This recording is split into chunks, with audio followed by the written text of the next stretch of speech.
How's it going, everyone? Welcome back to the Corner on the DM as always. And today, I want to talk about Randy Pitchford. I want to talk to him about him because I don't think he's being truthful. I don't think he understands anything anymore. So I was doom scrolling. So originally, actually, I was sitting here watching my man Jazzarus stream some PoE, watch some videos, react to them, etc., etc., etc. Just kind of chit chatting with him, right? And I was just kind of doom scrolling Twitter. Um, and I follow this lady named Autumn Ivy. She's super cool, super fucking buff, and super fucking hot, right? But she made this tweet in response to his, right? And it's she says that it's giving entitlement. There's 1,000 polite and kind ways to reply to your supporters, and this wasn't it. So I got curious. What did he say? So I pulled his tweet up, right? And his is in response to a fan, to a gamer, someone who likely plays and enjoys Borderlands, when he said that it's going to be on the Switch 2. Okay. Now, what does the fan say? The fan says, Randy, this game better not be $80. Don't take that risk. A lot of gamers aren't going to pay $80 and feed this notion of constant increase of the price tag. You are the CEO. You have some say with the price when it comes to your publisher. Okay. So, how does Randy Pitchford respond? He says that it's not his call for the price. He doesn't get to have any say in the pricing of his game. He has no say whatsoever. Just like full stop. That's what he's saying here. Rather, that's not what he's saying. That's what he's implying with this statement of saying that it's not his call. And then he goes on to say that if you're a real fan, you'll find a way to make it happen. And then he goes on to try and say that my local game store had Starflight for Sega Genesis for $80 in 1991 when I was just out of high school working minimum wage at an ice cream parlor in Pismo Beach, and I found a way to make it happen. Now, there are so, so many things wrong with just this part of his statement, with just this part of his tweet. Now, I've got to try and keep it down, so I'm probably not going to be doing any yelling or anything in this video because it is 10 o'clock at night. However, I want to start with this. Okay, he's saying that it's not his call. I didn't believe that, right? So, Randy, he's the CEO of Gearbox Studio. He's at the top. He's the one that's like the big boss of Gearbox Studio, right? So all decisions about like Borderlands basically go through him, right? Like if he really wants, he can deny basically anything he wants when it comes to his games, right? So I had to do some research, right? Now I don't trust AI when it comes to this, right? I'm not gonna. This doesn't really like. I don't care. What I do care about is this very first link from Forbes. Okay, I don't always trust Forbes. Don't get me wrong, but he says that they say that the price hikes for games on Switch 2 are likely from publishers and not Nintendo. Because you have to remember, Nintendo is not publishing Borderlands 4. Okay. And I feel like I need to make a distinction between what a publisher is, right? Between from what like Nintendo is doing, right? Nintendo is basically hosting their game. They're not publishing their game. And I'm going to pull up something. I'm going to pull up basically textbook definition of what a game publisher is. So right here, if you go to Indeed, As always, every link that you see here is in the description. It says that game publishers are entities that make the development of video games possible. Working closely with internal or external developers, they provide the resources and support necessary to create the product and get it to consumers. If a career in video game publishing interests you, it's important to understand what the field entails and what your options are. So basically, it's the ones that give the developers the money, the cash, the resources to actually make their game. Does Nintendo fall into this category when it comes to Borderlands 4? No. No, they don't. They did not give Gearbox the money, the resources, and the support to make Borderlands 4. Therefore, Nintendo is not the publisher. Gearbox is. As a result, Gearbox is both publisher and developer. Nintendo is a host of Borderlands 4. They are hosting the game in their Nintendo store. And by doing so, they take a portion of the sales because they are using their server space, etc., etc., etc., right? It's the same way as if they were to go over to Steam and have it put on Steam. Steam is not the publisher, they are a host, and I'll prove this. Okay, sorry, it's 2K that's the publisher, not Borderlands. Regardless, doesn't matter, right? The point is, okay, the publisher is not Steam, it's 2K, okay?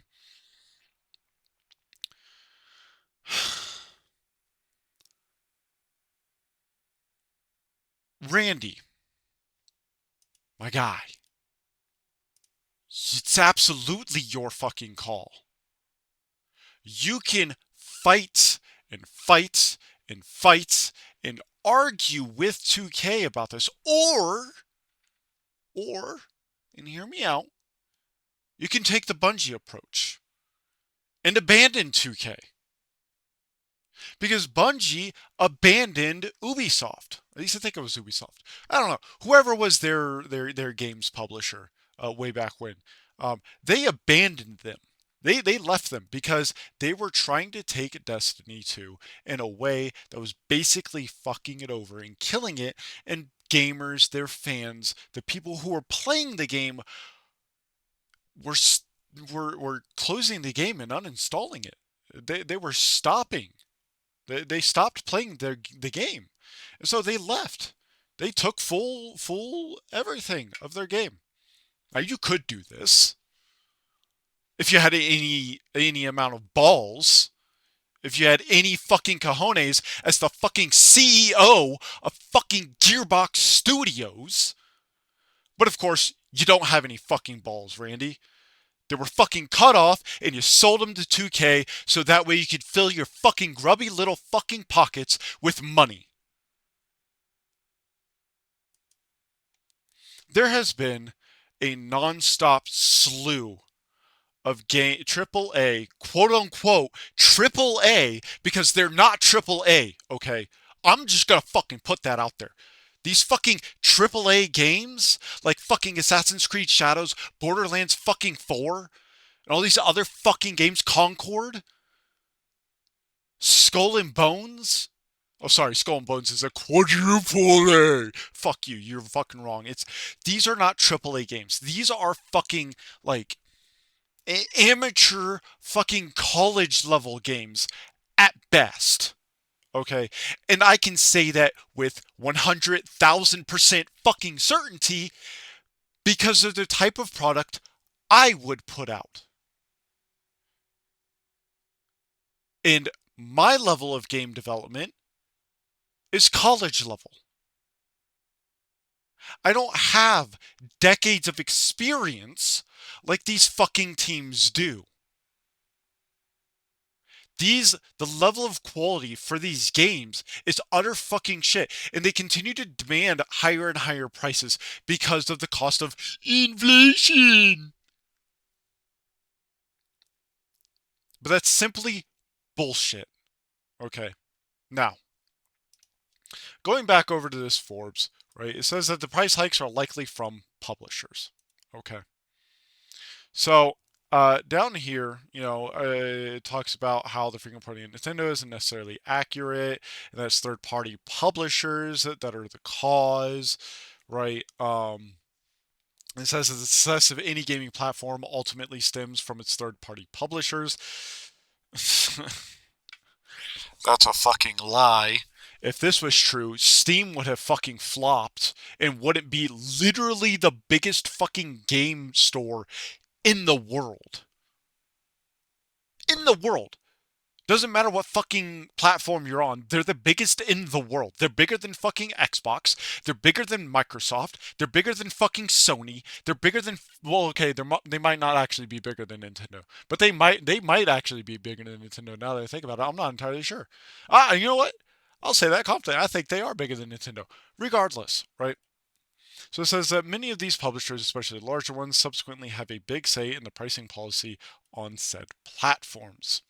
Okay. And it says that the reason why is because the last decade has resulted in catastrophic losses for most publishers worldwide. The constant layoffs have been the biggest and clearest symptom of this. This is fucking wrong. Okay, and this is why I wanted to bring up this Forbes article. Okay.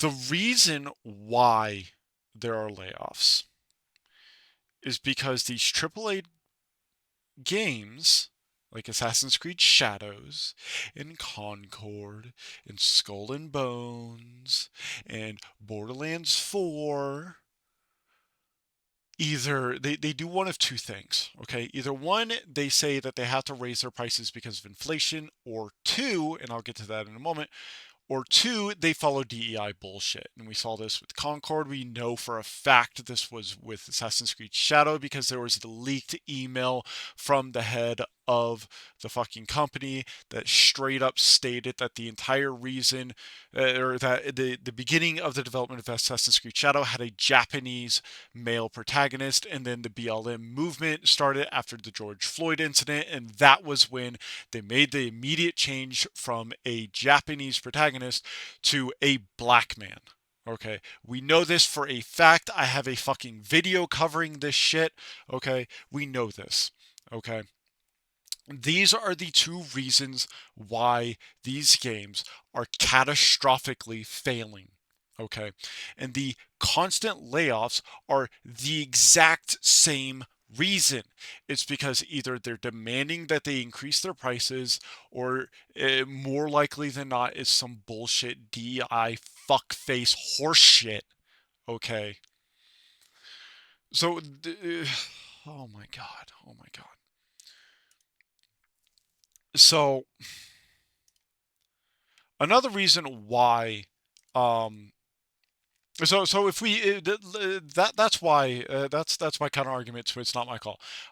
It is absolutely your call because you could absolutely fucking bitch, moan, complain, and demand that 2K not do this because it's gonna fuck the damn sales of your game, and you can point to every other fucking game that has done this and has fucking flopped. There are so many examples that you can point to, Randy fucking Pitchford. There's so many things that you can point to and tell 2K that if you do this, look at what fucking happens. Look at this game, or this game, or this game. Better yet, if you don't want to use negativity to reinforce your argument, Randy fucking Pitchford, okay? Okay, I have another tweet. Hold on. So, Legendary Drops put out this tweet. Okay, no, sorry, that's not the tweet. Although this is a fucking banger tweet. Sorry, wasn't Legendary Drops that put it out. It was this guy that put it out, okay? So he says that some of the highest rated games from the past year or so are all $50 or left. Claire Obscure, gameplay coming soon. Split Fiction, Blueprints, Helldivers 2, Balatro. Here is 5 games you can use, Randy, as proof that you do not need to increase your prices. What you need to do is decrease your bloat. This is not on inflation. It's not on gamers for why you feel you need to increase your prices. It's on you. It is. You have scopes that are far too large, systems that don't matter. I mean, fucking the last 3 AAA games I played, 90% of the content was fetch quests. It was running around an otherwise empty open world, killing 15 boars to collect their hides. Or go and kill, or go and collect X amount of herbs. You know, and or the main quest will send you to another city that takes you 15 minutes to get through, and or even 30 minutes. And is any of that time because you were like actually engaged and want it to be doing other things? No, it's because you have to travel through an empty open world, and that's it. Look, Clair Obscur, just on its own, should be enough for any actual serious game developer or game publisher to understand that $80 is absolutely unreasonable. Okay. Now, he says if you're a real fan, you'll make it happen. Randy. Randy. Why? Why would you say this? Why the fuck would you say this, Randy? Because it simply doesn't make any sense. You want to say, if you're a real fan, you'll find a way to make it happen. You know what this, you want to know the first thing that I thought of when I saw this? The first thing I thought of when I saw this is this clip. Now, whether you're for me or Trump, and you ain't black.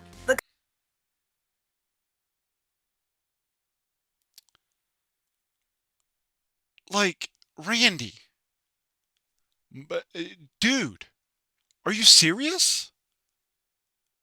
Do you not understand what you're doing to yourself, to your company, and to your employees? Now, he goes on to try and give an example, okay? I'm going to show you why this example is fucking garbage, okay? So let me pull up a few things real quick. So here we have a 1990s flashback, okay, for the economy in 1991, the same year that Randy Pitchford is giving in his example. Okay, he lived in Pismo Beach, California, so it's pretty easy to look that up, right? So the median household income back then was $30,000, right? $30,000 or $30,126. Okay. The median household income right now in California, as of, or maybe not right now, but as of 2023, was about $50,000. Okay. Now, if we translated $80 from back then to what that same amount is today, we get $187.84. However, that is still not the full picture. So, if we look this up, okay, the median income back in 1991, if we were to adjust for inflation, right, that same person who was making 30,000 back then would today be making $70,736.16.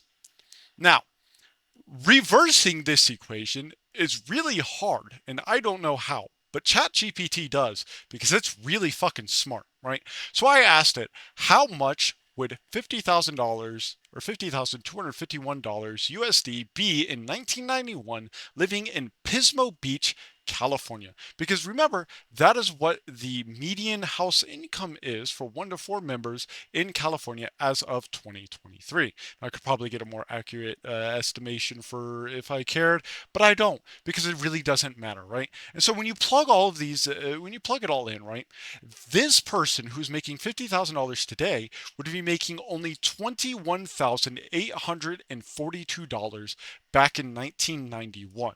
Okay, that means they're making less than the median household income in this time period. That means their budget would be even stricter than the median household. They would be able to afford less. They would be able to do less. They'd be able to buy less. Flat out. Okay. So for you to sit here and say, or to use this example without having any knowledge of what the difference would be for like when you adjust for inflation. Like that same $80 game today would be almost $200. You fucking moron. No one is going to shell out 200 fucking dollars for a fucking subpar single A at best game. Which is what Borderlands 4 is going to be. Because let's be honest, Borderlands 3 was kind of shit. And I 100%ed that game.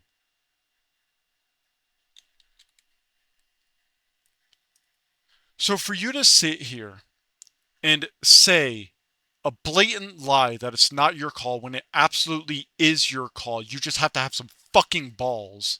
For you to then belittle your fans by saying you'll just make it happen, and then to try and use a retarded, stupid, dumb as fuck example that has no actual like basis in reality shows how detached you actually are from reality. Borderlands 4 is going to flop. I guarantee it. And the reason I guarantee it, this is why I can guarantee Borderlands 4 is going to flop. Clair Obscur Expedition 33 is an indie release. It is. Okay. And yet, they have sold over 2 million copies in less than 2 weeks.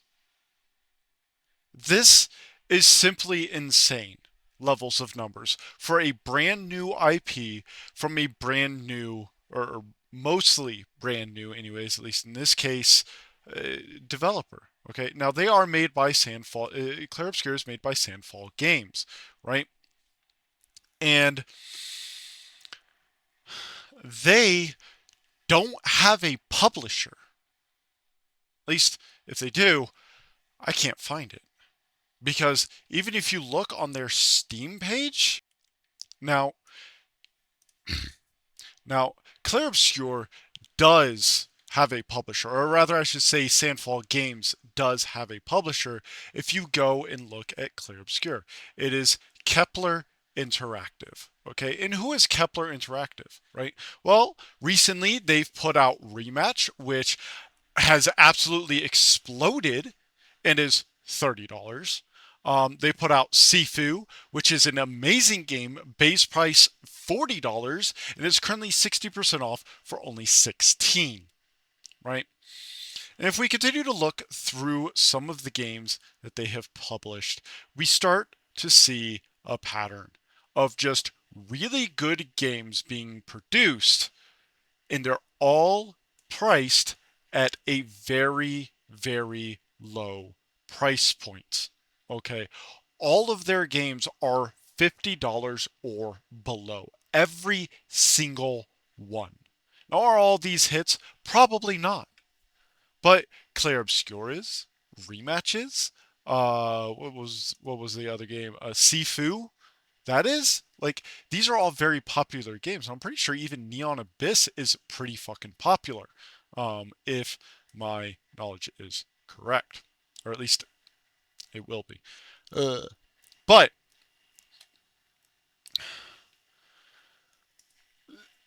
my point is, Sandfall Interactive has a publisher, and yet they set their own price points. They don't charge $80 for their game because they know they don't need to. They know that if they do, their game will flop and people won't buy it no matter how good the game is. And their game is fucking amazing. Okay. So for at this point I'm just kind of fucking harping on the same thing over and over and over. But I find it baffling because Gearbox Studios used to be one of the golden eggs of the games industry. Although I guess I shouldn't be too surprised because we've seen all of the golden eggs slowly starting to spoil from Ubisoft, Blizzard, now Gearbox, and 2K, right? And of course, I'm not surprised by any of these developments. I mean, you don't have to look far to see that 2K has been pushing $80 price tags for a very long time. You just look at any of the Call of Duty games and the marketing and the price points for all of those games, and I guarantee you that all of the DLC, all of the battle pass stuff, all of the cosmetics, everything they add to Borderlands 4 is going to be outrageously expensive. I guarantee it. And so I simply had to make this rant video because Randy Pitchford, you're a fucking moron.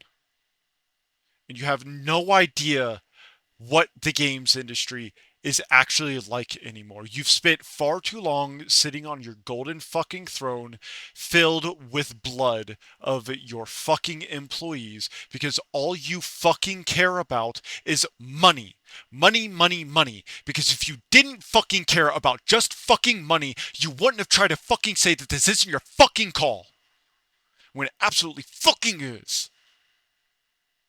You could easily demand 2K not price it at $80 because it's going to fuck your game and it's going to cause it to flop, but you don't. And now I'm going to end this video before I continue to rant because I basically just repeated what I said fucking 10 minutes ago. That's it. That's all this for this video. Thank you all for coming to my corner. Thank you all for listening. I've been the DM. If you liked the video, hit like, hit subscribe. If you didn't like the video, hit dislike. Leave a comment letting me know why $80 video games should be the norm.